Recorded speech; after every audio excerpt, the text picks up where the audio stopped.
This is the 5-minute guide to the Italia class, ironclads of the Italian Navy. The Italia class were designed by Benedetto Brin, one of the more brilliant naval architects of the 19th century, and a man who was pretty much responsible for Italy going from a country that had to buy in any modern warship larger than a coastal patrol ship, to a nation fully capable of designing and producing modern warships from the ground up.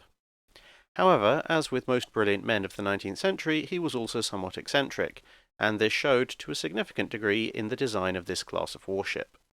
After the disastrous, and to students of naval history hilarious, Battle of Lissa, where the Italian navy was soundly defeated by the technically much inferior Austro-Hungarian navy, the Italians started on a major program of fleet expansion and upgrades.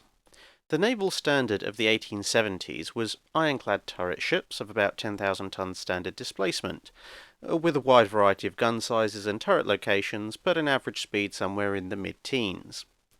They also tended to carry what might sound like insanely thick belt armour, with many ships carrying 16 inches or more and some exceeding 20 inches of belt armour on ships that didn't really weigh much more than a treaty-era heavy cruiser. The reason for this was that armour was still iron or early steel, which was far weaker than later Harvey steel and Krupp steels used in the later pre-dreadnoughts and then in the dreadnought era. Weakness, however, didn't translate into any less weight, hence the relatively slow speeds of the ships in question. These particular ships were supposed to change that paradigm in a way that almost follows that good old Olympic motto, faster, higher, stronger. The original plan had called for a ship of just under 14,000 tons, with a secondary armament of 18 6-inch guns and an increased operational range over the previous class of Italian battleship. But this secondary battery was reduced significantly, along with lesser operational range, while the displacement went up to 15,000 tons. This was due almost entirely to the main armament.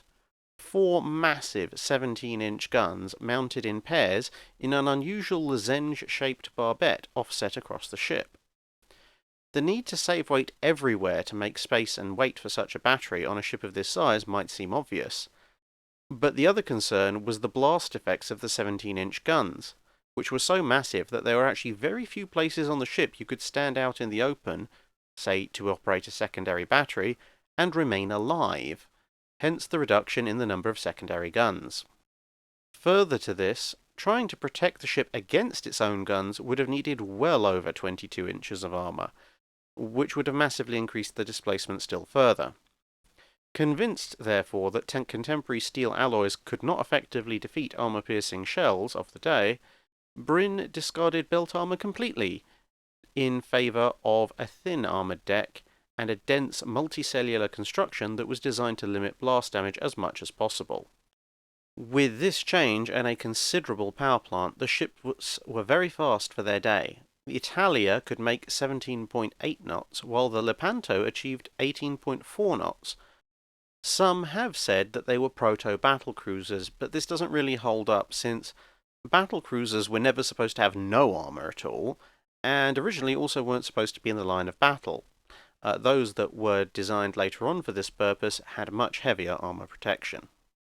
The main gun's rate of fire was very slow, about 1 shot every 8 minutes, with a secondary battery of 7 6-inch guns and 4 4.7-inch guns, although Lepanto did have an 8th 6-inch gun installed. Both ships would receive upgrades and changes to the secondary battery during their lifetime. As was customary for capital ships of the period, they also carried 4 14-inch torpedo tubes.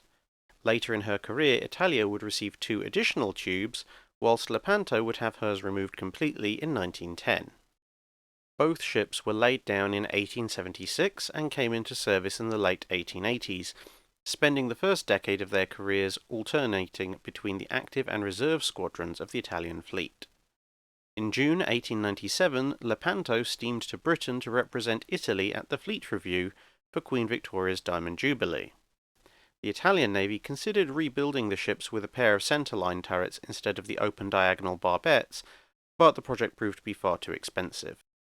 Instead, Lepanto was converted into a gunnery training ship in 1902, with a variety of light weapons installed so that trainees would get used to all possible weapons they might use in the fleet.